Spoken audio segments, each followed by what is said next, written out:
আসসালামু আলাইকুম, কেমন আছেন সবাই?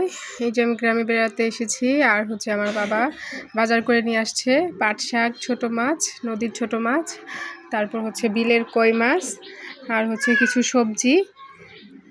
নদীর মাছ বা বিলের মাছ যাই বলেন না কেন, সব কিছু কিন্তু খেতে অনেক বেশি মজার হয়। তো আজকে আমরা নদীর মাছ খাবো।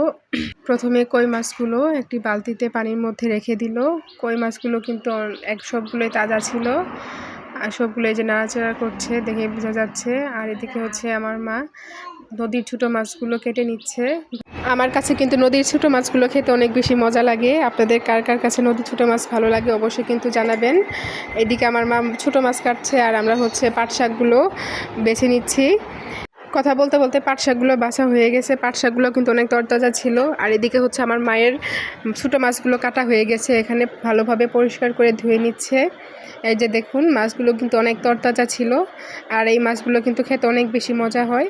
ছোটো মাছে দেওয়ার জন্য আমি কিছু শাক পাতা তুলে নিয়ে আসছি। আমাদের বাড়ির পিছনে এই যে তেলাকুচা পাতা নামে আমাদের গ্রামে পরিচিত। আপনাদের গ্রামে কে কোন নামে চিনেন এই পাতাটাকে অবশ্যই কিন্তু কমেন্ট করে জানাবেন। এই যে দেখুন, পাতাগুলো কতটা তরতাজা আর অনেক ভালো, একদম সফট পাতাগুলো আমি নিচ্ছি উঠিয়ে। গ্রামের মধ্যে নিজের হাতে শাক পাতা তুলে খাওয়ার মজাই কিন্তু আলাদা। সমস্ত শাকগুলো নিয়ে এসে আমি একটি শ্রেণীতে রেখে দিলাম, আর এদিকে আমার মা শাকগুলো বেছে নিচ্ছে।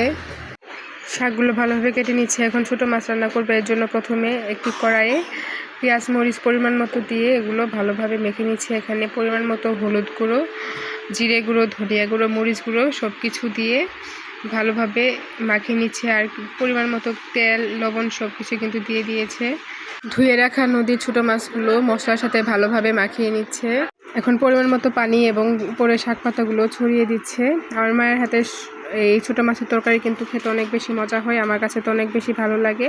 এখন একে একে তরকারি, ভাজি সব কিছু হয়ে গেলে গরম গরম ভাতের সাথে খেতে অনেক বেশি কিন্তু মজা লাগবে। তো আজকের মতো এখানে বিদায়, আল্লাহ হাফেজ।